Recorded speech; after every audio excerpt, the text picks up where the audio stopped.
олон одоо яг хэдэн настай. Өчтөрийг их амгалж тийс. Асуулцаах гэдэг. Та ч одоо бол 2000 оны 20 жилийн дараа. Яг маяг одоо Lumino iStop гэх юм чинь. Дижитал гэх. Хаанар бол одоо эдрийгээ хэлдгэр нөгөө нэг юуны Монгол дотор жавхлан байдаг. Тийм жавхлан байдаг гэдэг байгаа. Тийм нам суугаагүй л байгаа тах шиг байгаа. За сайн байцгаана та бүхэндээ энэхүү подкаст сонсох өдрийн мэндийг хүргэе.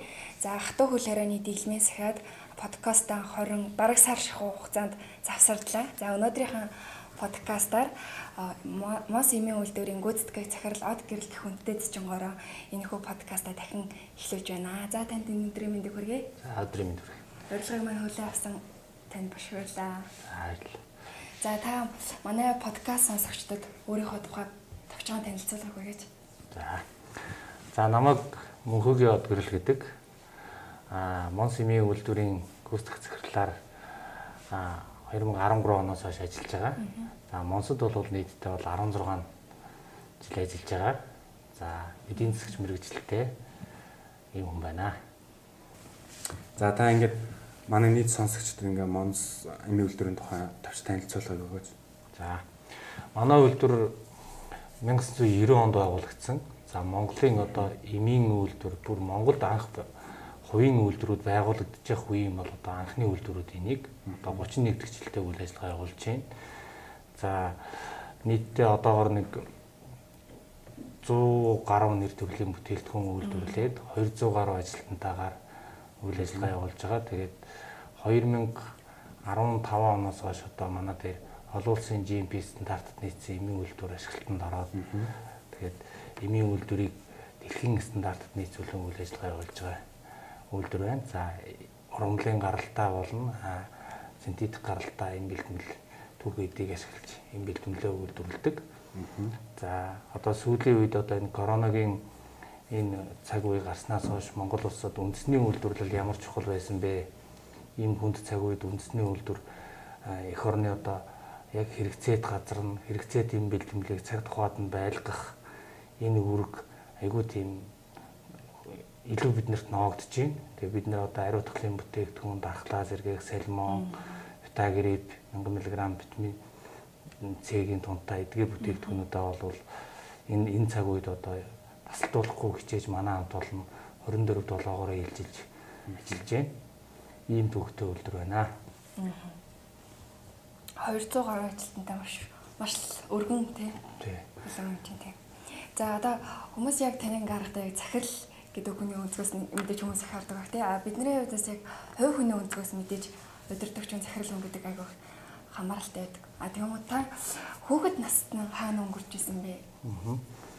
За би Ховд аймгийн Манхан суманд төрсөн. За яг өсөхдөө бол Ховд аймгийн Булган суманд өвөө эмээ дээрээ голдоо өссөн. За тэгээд Ховд аймгийн Булган суманда 10 жилээ төгсөөд тэгээд их сургуульд ороод тэгээд явсан байна. Тэгээд хүүхэд нас бол Ховд аймгийн Булган сум бол маш их тийм одоо ариун баялаг тийм хүчил хэмтэй газартай их олон төрлийн жимс ногоо тариалдаг, мал аж ахуй эрхэлдэг. Тэгээд бүх төрлийн одоо энэ Монгол улсын одоо хөдөө орон нутагт амьдардаг хүмүүс юу хийж болдог, яаж амьдардаг бүх юм тийнд ингэж өрнж идэг тийм газар нутаг. Тэгээд тэнд бол төрж өссөн нутагтаа бол одоо хөөхт байхдаа мал хариулж, ногоо тарьж одоо бүх төрлийн тиймэрхүү ажил хийж одоо хөдөөссөн тийм хөхт байна. Тэгвэл таны оюутан нас одоо ямар байсан бэ? Тийм оюутан наснда хийж бүтээсэн тийм дурсгаар тийм зүйл байдаг. Тийм ямар сургуульд төгсөжсэн бэ та?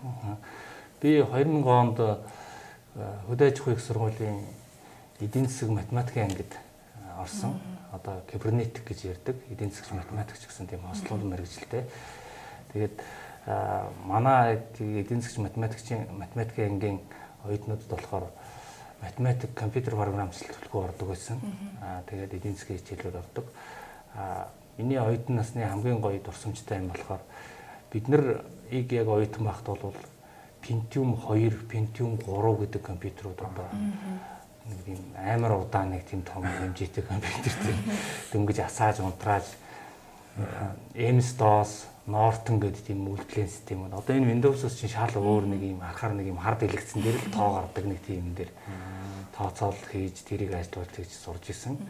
Тэгээд аюу хурдтай өгсөн л доо 1 2 дугаар курс тийм байж байгаа л 3 4-д ороод ирэхэд Windows 3 гарч ирэл тэгээд ерөөсөө бүр бүүн болж исэн. Тэгээд яг тэр үед бол Windows 3 дээр одоо миний хамгийн дурсамжтай юм болохоор DLP гэдэг програм, Visual Basic гэдэг тийм програмчлалын хэл дээр би дагаад өөрөө одоо энэ оюутны дүн бүртгэлийн програм гэж та нарт хэрэгжилж байгааг уу юу? Тийм. Тэр үед тийм би програм зохиогоод нэг оюутны эрдэм шинжилгээний баг хуралд ороод байр эзэлж ирсэн. Оо. Тэр миний хамгийн сонирхолтой. Тэгээд тэрийг хийхэд болохоор нөгөө гэрт компьютер байхгүй. Компьютер сургуулийн лабораторид хийдэг. Сургуулийн лабораторид болохоор их адал явдалтай байна шүү дээ. Тэгэл эхлээд манаач ахыг найрна, жижүүр ихчийг найрна. Тэгж байгаа лаборантыг найрна. Тэгээд 3 хүнийг найрж байгаа л тэгээд түлхүүрийг аваад манай ангийн хөвгүүд тэгээд ирнэ. Тэр тэнхмийнхээ компьютерийн лаборатори гэдэг нэг компьютероор төвчүүлсэн гэдэг. Тэндэл ирнэ хонж өнжүүл байцгадаг гэсэн. Тийм үү. Та мас давж ирээд бүр 10 хэдэн жилиг өнгөрч байхад тий ингээс надад ингэ гэж бодогддаг. Хүмүүс яг ингэ бүгд тгийж эхэлдэг гэж хэлдэг тий. Яг анхныхаа цалин авч исэн сэтгэлд одоо байдгүй. Байдаг. Та анхныхаа цалин юунд зарцуулж исэн? Ямар сэтгэлд төрж исэн бэ? Би анхныхаа цалин Монсоос аваагүй. Тий. Миний анхны цалин хөдөө суманд би бүр нарийн дүгээр бол нөгөө 98 онд би 10 төгссөн. Тэгээд төгссөн жилээ би конкурстад сургууль авах болсон чи би Завхны эдийн засгийн коллеж дээр авчихдээ. Би өөрөө эдийн засгийн сонирхолтой байсан. Тэгээд би нөгөө хот руу явах сонирхолтой болохоор за би явахгүй би дараа жил конкурстад хотод сургууль авна гэдэг. Тэгээд үнжидсэн. Тэгээд тэр жилдээ болохоор би юу яасан хөдөө суманд нөгөө нэг галч гэж ажил байдаг та мэдэх үү? Одоо уурын зуух галдаг. Тийм ажил хийгээд би 98 онд хавар нь 10-аад өгсчөөд намар нь 9 сард яг тийм ажилд ороод тэгээ миний анхны цалин бол тийм галчин цалин байсан. Тэгээ би тэр цалингаас хандын яг хамгийн анх цалин авчаад би ээждээ авчирж өгөөд талын ээждээ авчирж өгөөд тэгээ дэлгүүр ороод тэр үед диско бичээ байдаг шүү дээ. Диско бичээ наваад дүүнэртэй аваач өгсөн.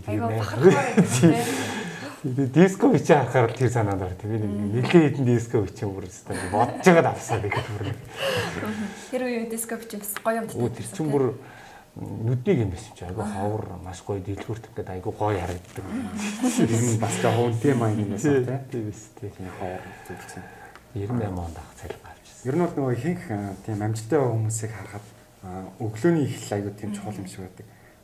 Таныг одоо галчаас энэ хүртэл ирсэн одоо тэр зүйлч одоо юу вэ? Дөржижсэн баримталтай. Тийм баримталтай зарчмаар чинь.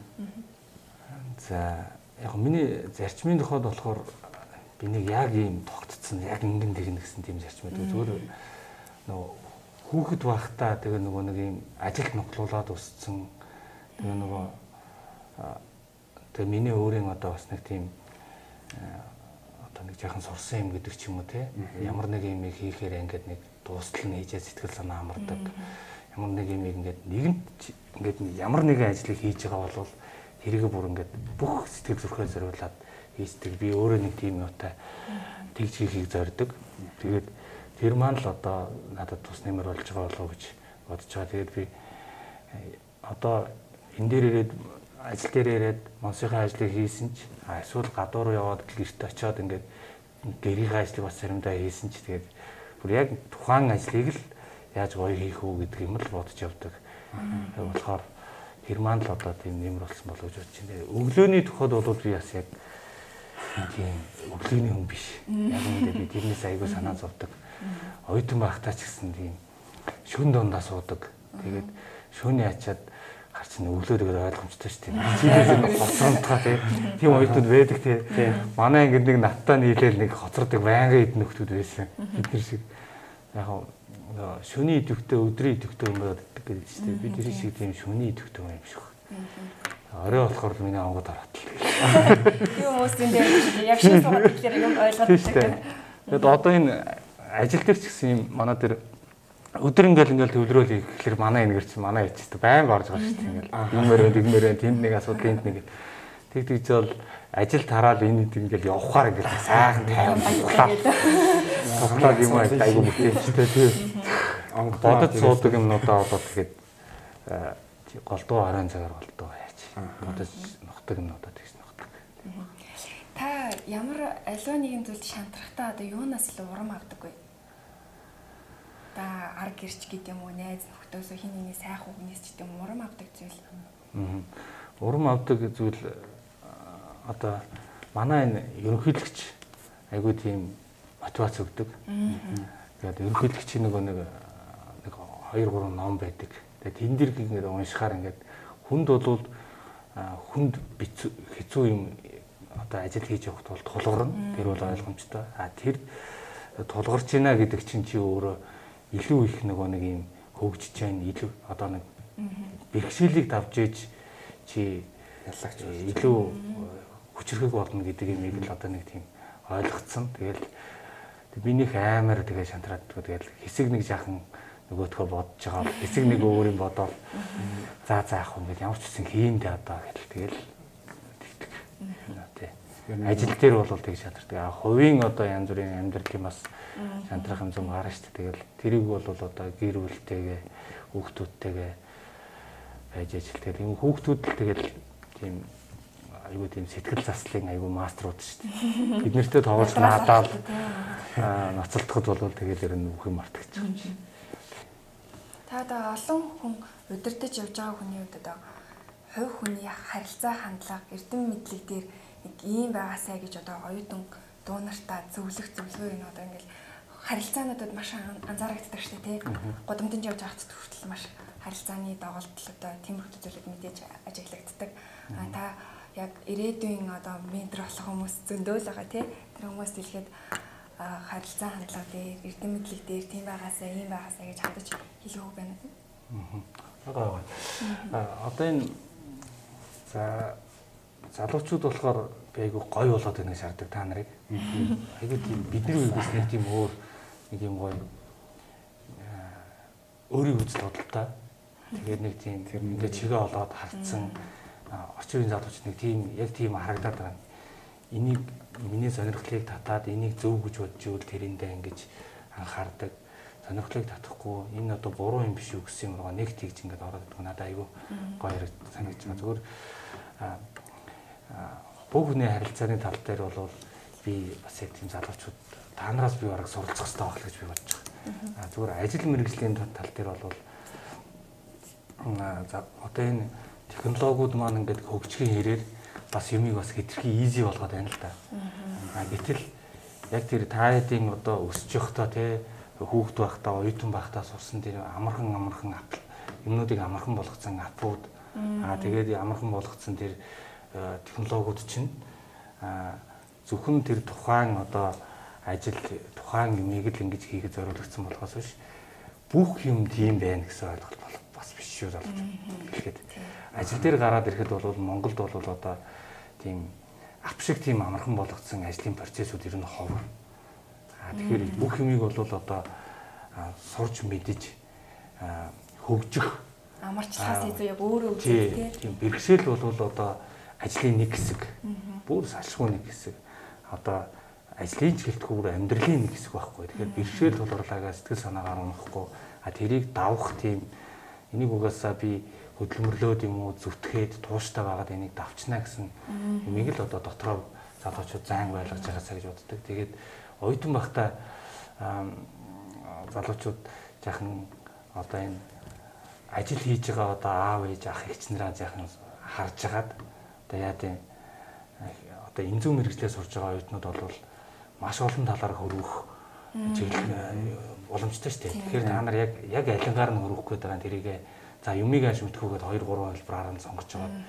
Тэгээд тэр чиглэлээр ажиллаж байгаа хүмүүсийн ажилтай холбоотой тийм хэрэгжилж байгаа компьютерийн одоо програм хангамжаас өсвөлээд ажлын ур чадвараас өсвөлээ та нар оюутан байхдаа цагаа ашиглаасаа хөгжүүлээд аваараа. Тэр чин та нар төгсч ирээд ажил дээр гарах чинь та нарт одоо бас давуу тал болно шүү. Тэрнээс ч одоо яг нөгөө хичээл дээр хийсэн хичээл дүн энэ төр бол айгу чухал. Гэхдээ тэр нөгөө нэг юм сурч хөгжих тийм дадал сууж ирэх гэдэг чинь тийм бүр бас айгу оюутан байх юм бас айгу чухал зүйл шүү. Одоо оюутнууд бол жишээлбэл тодорхой хэлэхэд бол PowerPoint одоо гэдэг чинь бол одоо бидний үеийн одоо нөгөө презентац бэлтгэдэг програм. Одоо энэний дараагийн чиг өчнөө гой програмууд гарч ирчээ тийм. Одоо шинээр ажилд орж ирсэн оюутан бол зүгээр тайлангаа тавихтаа зүгээр хамгийн орчин үеийн одоо презентацийн програмыг ашиглаж тавиал одоо энд байгаа хүмүүсийг бол ингээд мессеж өгөх хэрэгтэй байхгүй тий. Өөрийгөө бидний ийм штэ гэдгийг харуулах хэрэгтэй байхгүй тий. Тэгэхээр тэр PowerPoint-аар сурцсан дээр сүүлийн юмнуудаа ингээд сурцсан. За тэгээд дээрэс нь одоо энэ Word, Excel гэдэг энэ програмууд ч юм бол ажлын мөнхийн хэрэглээ. Өдөр тутмын хэрэглээ. Чин бүр оюутны нөгөө нэг диалт хийхээс гэсэн тэрнтэй адилхан бүр ингээд тэрийгээ бүр ингээд айгуу сайн эзэмшсэн. Тэрийг эзэмшихэд бол та нар бол нэлээд юм хийж байгаа. Ялангуяа Excel-ийн тооцооллыг эмзүүчнэр бол голдуу одоо ингээд худалдааны салбарт худалдааны менежерүүд ин хийдэг тэр нөгөө тооцооллуудыг давхар эзэмшин өртөг санхүү тооцоол бизнес гэдэг та нар яг энэ чиглэлээр явах хүмүүс учраас Excel програмыг айгүй сайн найж сурж ирэх хэрэгтэй байгаа. Тэр чинь бол айгүй давуу тал болно. Би бол тэгжэл зөвлөх байна. Дээрээс нь англи хэлний мэдлэг айгүй сайхан. Хэлэл юм болгон дээр яриад байгаа шүү. Тий. Тэр айгүй чухал. Одоо ер нь хэлхүү хэл таарвал ер нь хэцүү болж шүү. Өсөлтөө яг л одоо 2-3 жилийн өмнөхөөс ч нөхцөл байдал өөр болж байна. Одоо хараа 2-3 жилийн өмнө Монголын эмзүүн салбарт эмзүүч бүр ингээд айгүй ховор байсан.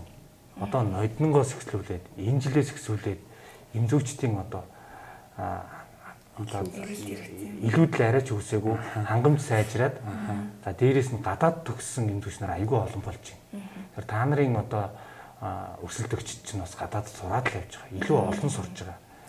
Тэгэхээр та нар маань тэн дээр өөрийгөө сайхан хөгжүүлээд ирээрээ тэгээд ажил олгогч бид нар чинь тэгэл та нарыг бол юмаа сайхан сураад ирээсэй л гэдэг тийм л хүсэл мөрөөдөлт байгаа шүү дээ. За яг таны хэлснээр эмзэн мэрэгчл маш олон мэрэгчлээ хөрвөх чадвартай гэж хэлсэн тийм. Одоо хүмүүс маань болохоор эмзэн мэрэгчлээ төдийлөн мэддэг юм шиг санагддаг. Нэг эмээ самч эмзүүчээр сурж байгаа гэхэл эмээ самтал төгсөх юм шиг гэл тийм. Нэг иймэрхүү хандгаар хараад идэх байхгүй хүмүүс. Та тэгвэл өөрийнхөө боддог эмзэн мэрэгжил гэж ямар мэрэгчлийг хэлдэг вэ? Эмзүүч гэж ямар хүнийг хэлэх вэ гэдэг та өөрийнхөө өнцгөр тайлбарлаж өгөөч. За энэ одоо яг эмзүүч хүн бол за эмийн санд ороод одоо мэдээж ажиллаж байгаа. Эмийн санд ажиллахад эмзүүч хүн тэр эмзүүч байгаа учраас тэр эмийн сан байхгүй юу. Хэрвээ өөр мэрэгжлийн хүн байх ажиллах юм бол тэр чинь яг мэрэгжлийн эмзүүчийн мэдлэг одоо нөгөө эмчийн удирдамж практик гэдэг юмыг тэр эмзүүч хүн чинь хараад ойлгодог тийм юмнууд дутагдах байхгүй юу. Тэгэхээр яг эмзүүч хүн бол эм одоо ард иргэдэд түгээдэг талаасаа бол яг фронт дээр бол эмчийн бичсэн эм за эсвэл одоо эмчилгээний тэр удирдамжийн дагуу эмийг бол яг зөв ойлгодог, зөв цэгцтэй мэдээлэлтэй. Өөрөө тэр одоо эмчүүд дотор маш олон төрөл шүү дээ. Тэрнийхээ яг ийм тун хэмжээ, найрлага, үйлдэл, сөрөг гаж нөлөө гэх юмнуудыг бол бүгдийг ингэ сайн мэдэх хэрэгтэй талаасаа бол асар их хэмжээний мэдлэгтэй одоо тийм хүн байх болчиход байна тийм. Нөгөө талаасаа тэрийг эмзүүч хүн чинь тэр гарч байгаа юмнуудыг нөгөө талаас өөртөө зохион бүтээдэг нөгөө талаа. Зохион бүтээгч болж байгаа. За тэр зохион бүтээгч эмзүүчнэрээ чиглэлээр ажиллаж байгаа эмзүүчнэр яаж яах вэ гэхээр за судалгаа шинжилгээнээс эхэлнэ. За эм зохион бүтээхийн тулд одоо эмийн одоо химийн найрлага эм гэдэг чинь нэг өсөндөө химийн бодисноос л бүрдэж байгаа шүү дээ. Тэгээд тийм байгаа. Тэгээд зохион бүтээгээд эндний гэдэг чинь зүгээр ингээд хэдэн түүхий эдийг нийлүүлчихнэ гэсэн үг ш. Тэр түүхий эдийг одоо нэг юм шиг шахмал ингээд гаргаж авлаа гэхэд тэр шахмал дотор агуулгадж байгаа Тэр бодис нь яг стандарт хэмжээгээр байна уугүй юу гэдгийг шинжилж үздэг бас нэг юм шинжилгээний талын мэдлэгтэй байх хэрэгтэй бол имээ шинжилдэг.